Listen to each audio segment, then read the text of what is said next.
परमार्थ काय करायचा?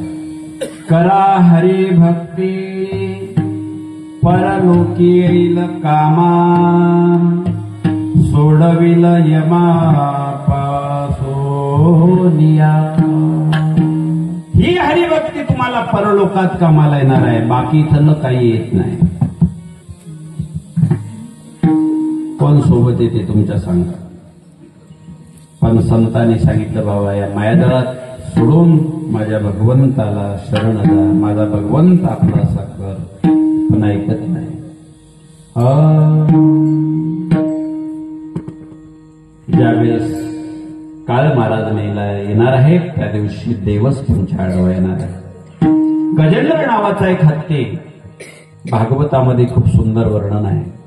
त्याला आपल्या बायकोवर खूप अभिमान होता, आपल्या मुलांवर आपल्या परिवारावर एवढा अभिमान होता, तो देवाला मानतच नव्हता।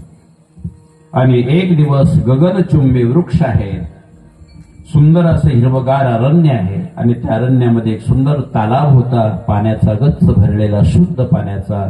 आणि पाण्याच्या तलावावर स्नान करण्यासाठी तो आपल्या परिवारासहित गेला। गेल्यानंतर त्या ठिकाणी बायकोला अंघोळ घातली आपल्या सोंडेने, मुलालाही अंघोळ घातली, आणि त्यांना सांगितलं, आता तुम्ही बाहेर उभे राहा, मी अंघोळ करतोय। अंघोळ करण्यासाठी जसा पाय टाकला, तर पाय टाकल्यानंतर त्या ठिकाणी एक मगरमच्छाने पाय धरला, आणि पाय धरल्यानंतर दादा सगळा परिवार ओरडू लागला, गजेंद्र अरे धावा। सगळा परिवार धावून बी आला, पण अपयशी ठरला। सगळ्यांना तहाना भुका लागलेल्या, त्या व्याकुळ झालेले होते, शरीरात अन्न नाही। सगळ्यांनी बाहेर आले, आणि बाहेर आल्यानंतर मीटिंग घेतली। का हो? डॉक्टरने सांगितलं अंगुठा सडला। अंगुठा शरीर जर वाचवायचं असेल तर अंगुठा तोडावा लागतो, तर शहाण्या माणसाचं काम आहे अंगुठा तोडून टाकायलाच पाहिजे का शरीर वाचत असेल तर। तसं हा एकटा जर मरत असेल आणि आपण सगळे जर जिवंत राहत असू, तर याला मरू द्यायला काही हरकत आहे का? त्यावेळेस सगळ्यांनी निर्णय एकमुखाने घेतला की याला मरू द्या, आणि अरण्याच्या दिशेने बायका मुलं निघून गेले।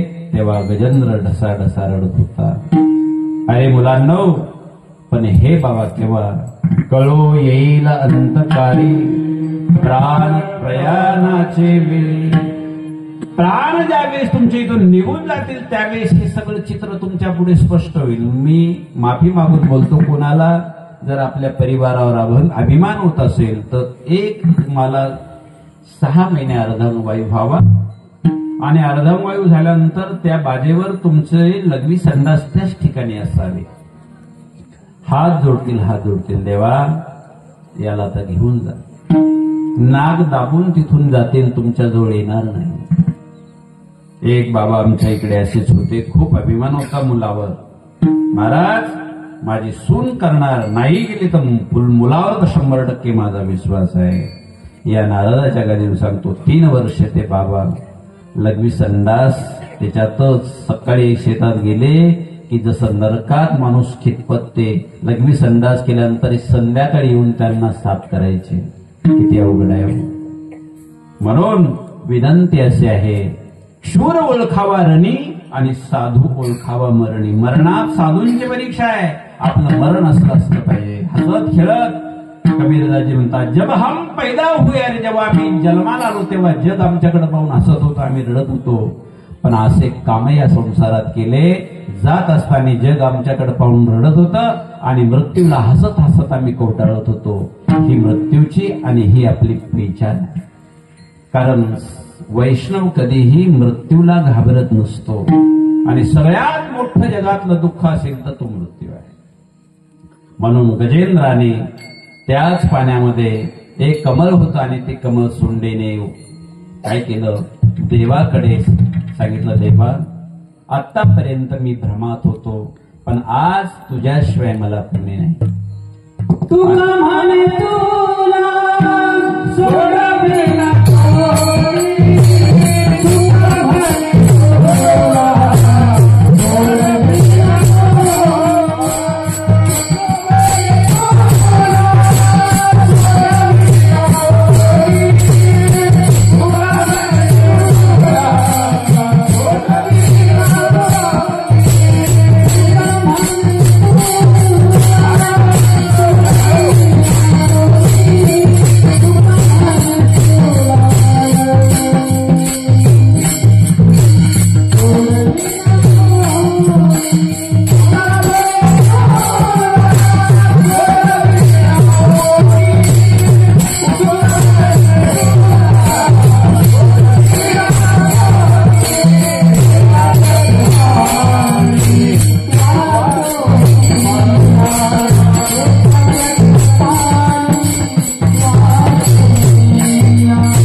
का म्हणे तुझ सोडविना कोणी एका चक्रपाणी, ज्याच्या हातात सुदर्शन चक्र आहे